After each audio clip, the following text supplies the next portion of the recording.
Good evening everyone, welcome to the playlist series API testing with rest assured. और आज के video में जो हम टॉपिक कवर करेंगे that is what is static import and how we use it in rest assured. तो पहले हम ये अंडरस्टैंड करते हैं कि स्टैटिक इंपोर्ट होता क्या है और फिर हम उसको रेस्ट एश्योर्ड के कॉन्टेक्स्ट में अंडरस्टैंड करेंगे। तो basically static import is a Java feature, ये एक जावा का फीचर है that allow you to access static members, method or variable of a class without using the class name। यानी कि स्टैटिक इंपोर्ट से क्या कर सकते हो, आप एक क्लास के स्टैटिक मेंबर्स को एक्सेस कर सकते हो विदाउट द क्लास नेम। मैं पहले आपको जावा के अंदर ये चीज इंप्लीमेंट करके दिखाता हूँ नॉर्मल जावा के एक प्रोग्राम में, जिससे कि आपको स्टैटिक इंपोर्ट का कॉन्सेप्ट क्लियर हो जाएगा और फिर हम उसको क्विकली हम रेस्ट एश्योर्ड में अंडरस्टैंड करेंगे। तो मैं यहाँ पे आपको एक एग्जांपल दिखा रहा हूँ जहां पे मैंने क्लास बनाई है। एक मेरे मैंने क्लास बनाई है that is test class one. और इस क्लास टेस्ट क्लास वन के अंदर दो मेरे मेथड बनाए गए हैं। क्या है, एक मेथड है hello, public void hello and then public void greet, ये दो मेथड बने हुए हैं। और हमने यहाँ पे इसी पैकेज के अंदर एक और क्लास बनाई है जो है टेस्ट क्लास टू। तो अगर मैं टेस्ट क्लास टू के अंदर टेस्ट क्लास वन के ये जो दो मेथड हैं हेलो एंड ग्रीट, इनको एक्सेस करना चाहता हूं तो मुझे क्या करना पड़ेगा, मुझे टेस्ट क्लास वन के ऑब्जेक्ट क्रिएट करने पड़ेंगे पहले। तो मुझे क्या करना होगा, टेस्ट क्लास वन का मैं ऑब्जेक्ट बनाऊंगा।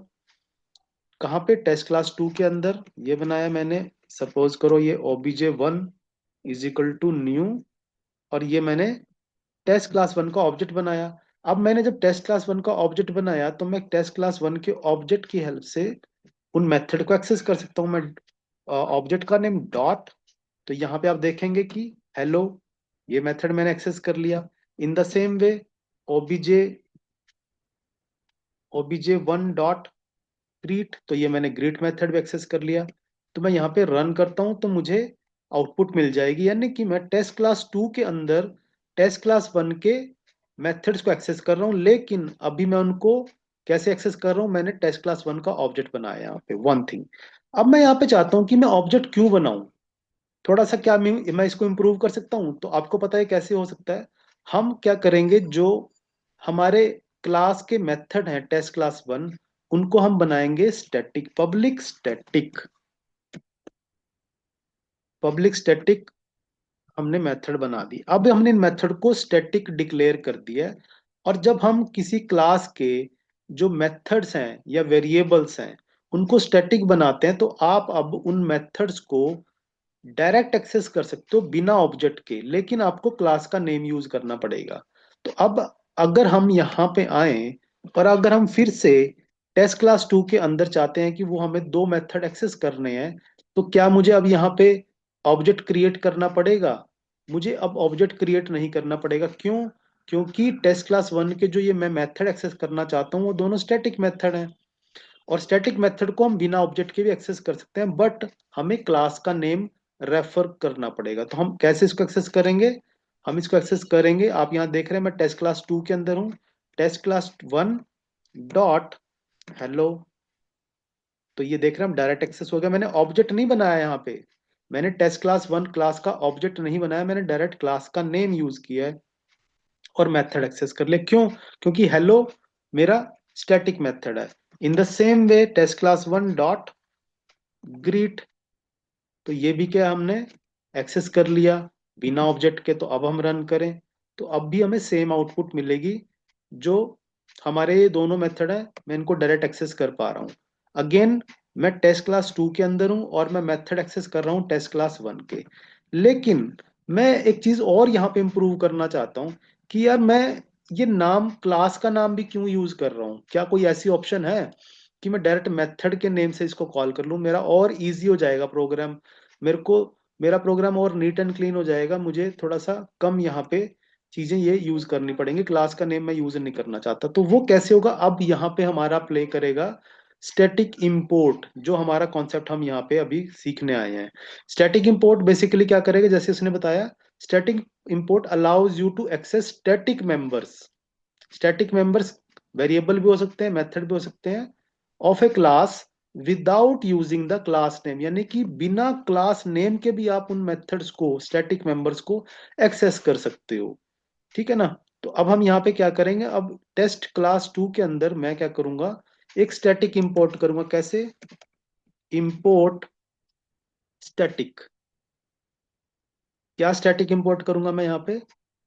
ये तो पैकेज का नाम मुझे बताना पड़ेगा, आपको ऐसे लिखना होता है, इंपोर्ट स्टैटिक पैकेज का नेम डॉट, यहाँ पे कौन सी क्लास है, टेस्ट क्लास 1, और डॉट, और डॉट के बाद स्टार।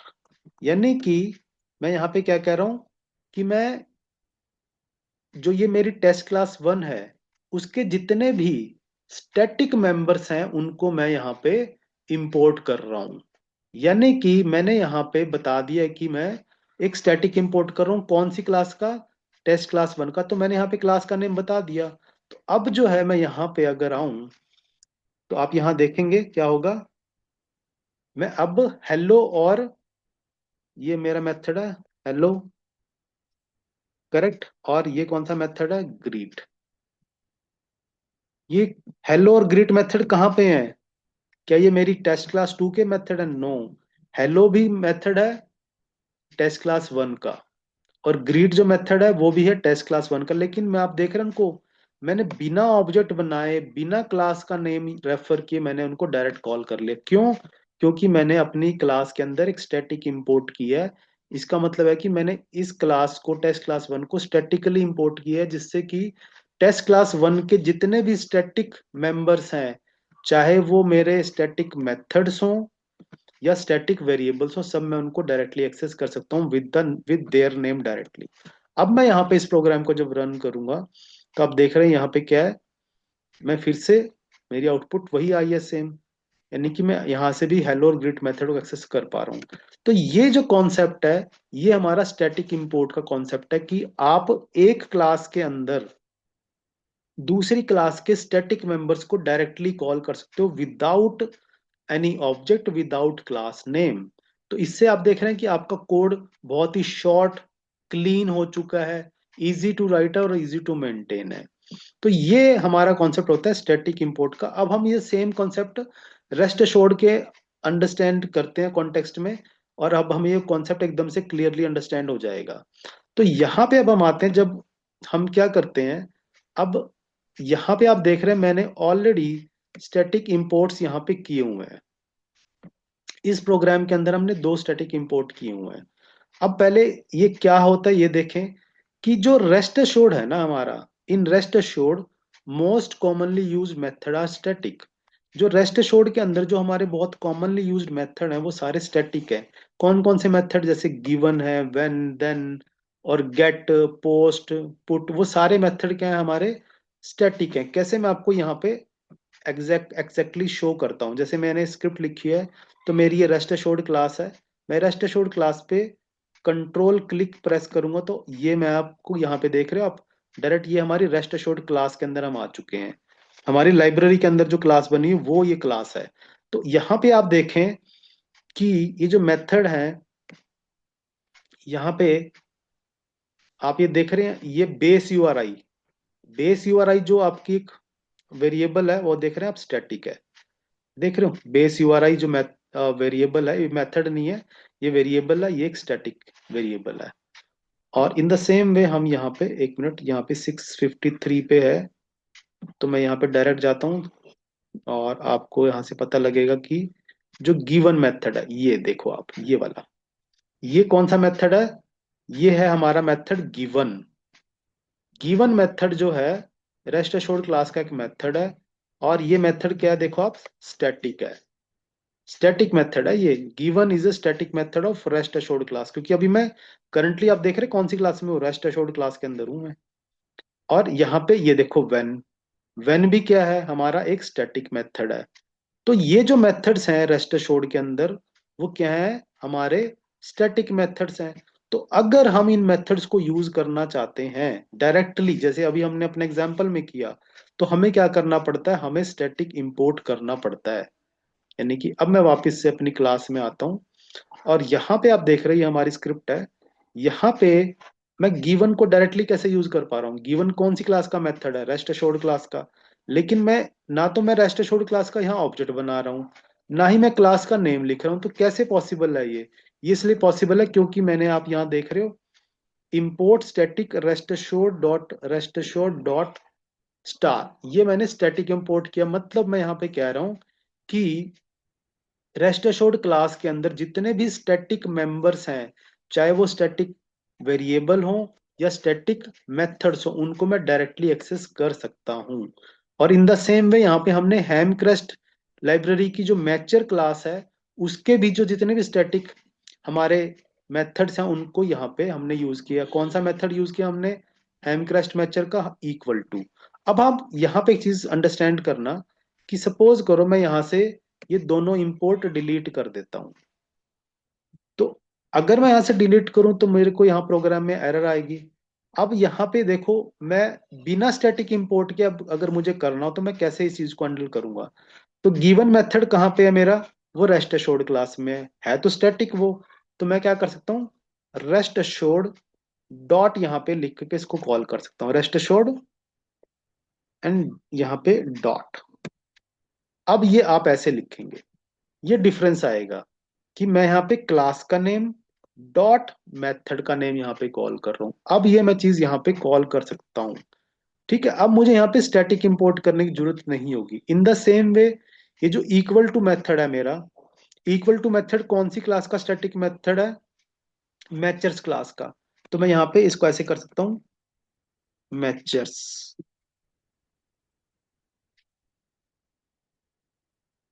आई थिंक ये है इंपोर्ट मैचर्स। तो यस, ये आ गया हमारा। ठीक है, तो आपने यहाँ पे देखो, स्टैटिक इंपोर्ट नहीं किया आपने, नॉर्मली मैचर क्लास को इंपोर्ट किया। लेकिन जब हमने इक्वल टू मेथड एक्सेस करना था तो मुझे यहाँ पे क्या करना पड़ा? मुझे क्लास का नेम रेफर करना पड़ा यहाँ पे। ठीक है, तो ये डिफरेंस है। लेकिन अगर मैं चाहता हूं कि भाई मैं इक्वल टू मेथड को, या जो ये गिवन मेथड है, इसको मैं डायरेक्ट यूज करना चाहता हूं विदाउट मेंशनिंग क्लास नेम जो मैं यहाँ पे कर रहा हूँ, तो मुझे क्या करना पड़ेगा? यहाँ पे मुझे स्टैटिक इंपोर्ट करने पड़ेंगे। तो यानी कि मैं यहाँ पे क्या करूंगा, ये जो सेम मेरी क्लास है इसको मैं import static and then dot and star, यानी कि मैचर्स क्लास के जितने भी स्टैटिक मेथड हैं, वेरिएबल्स हैं, वो हमें एक्सेस करने। इन the same way, rest assured class के जितने भी स्टैटिक मेंबर्स हैं, हम उनको अपनी क्लास के अंदर इंपोर्ट करना चाहते हैं। रेस्ट अश्योर्ड यहाँ पे डॉट एंड स्टार।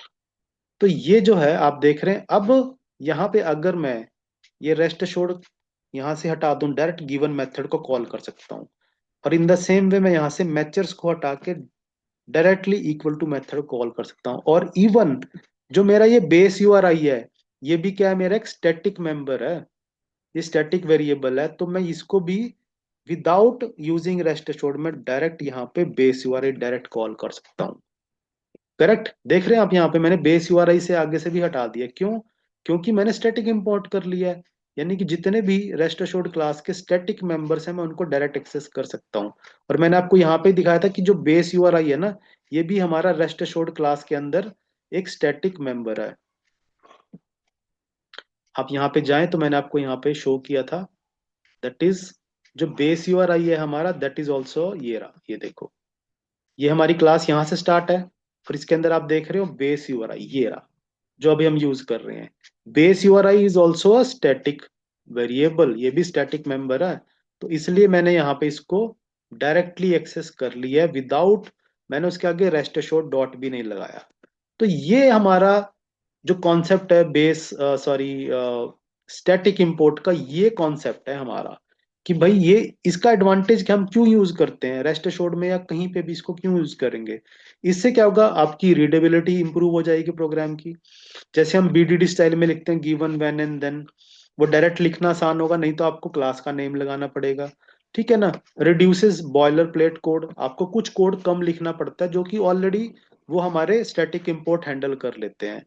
और तीसरी चीज ये कि ये एक इंडस्ट्री की स्टैंडर्ड प्रैक्टिस है to keep test short, clean and easy to maintain. ये बेस्ट इंडस्ट्री प्रैक्टिसेस में आता है कि आप अपना प्रोग्राम के अंदर स्टैटिक इंपोर्ट को यूज करें ताकि आपका प्रोग्राम शॉर्ट रहे, क्लीन रहे और इजी टू मेंटेन रहे। तो ये पूरा कॉन्सेप्ट था हमारा यहाँ पे स्टैटिक इंपोर्ट का, क्योंकि हमने पूरी सीरीज कवर कर ली है, हमने पूरा रेस्ट एश्योर्ड का पूरा A to Z कवर कर लिया है। लेकिन ये चीज हम डे वन से यूज कर रहे हैं। जब भी मैंने आपको कोई लेसन बताया तो मैंने हर लेसन में आपको ये बोला है कि अगर आपने गिवन यूज करना है या आपको कोई और मेथड यूज करना है तो आपको पहले स्टैटिक पैकेजेस इंपोर्ट करने पड़ेंगे। लेकिन अब यहां से हमें ये पता लगा है कि हम जो स्टैटिक इंपोर्ट कर रहे हैं वो क्यों कर रहे हैं, और विदाउट स्टैटिक इंपोर्ट किए भी हम अपना प्रोग्राम लिख सकते हैं, ऐसा नहीं है। बट आपको कुछ कोड एक्स्ट्रा लिखना पड़ेगा, और हम क्योंकि इम्प्रूवमेंट रखना चाहते हैं हमेशा अपने कोड के अंदर, एक बेस्ट प्रैक्टिसेस को फॉलो करें, दैट इज वाई हम यहाँ पे हम जो है स्टैटिक इंपोर्ट को यूज करते हैं। सो आई होप ये जो पूरा कॉन्सेप्ट था स्टैटिक इंपोर्ट का, इन जनरल जावा में उसका क्या इंपॉर्टेंस है और हम उसको रेस्ट एश्योर्ड में क्यों यूज करते हैं, कैसे यूज करते हैं, आई होप ये आपको यहाँ पे क्लियर हो गया है। आई आई रिक्वेस्ट यू कि अगर आपको ये कॉन्सेप्ट्स से कुछ नॉलेज गेन हो रही है तो प्लीज वीडियो को लाइक करें, कमेंट करें और चैनल को सब्सक्राइब जरूर करें। Thank you very much.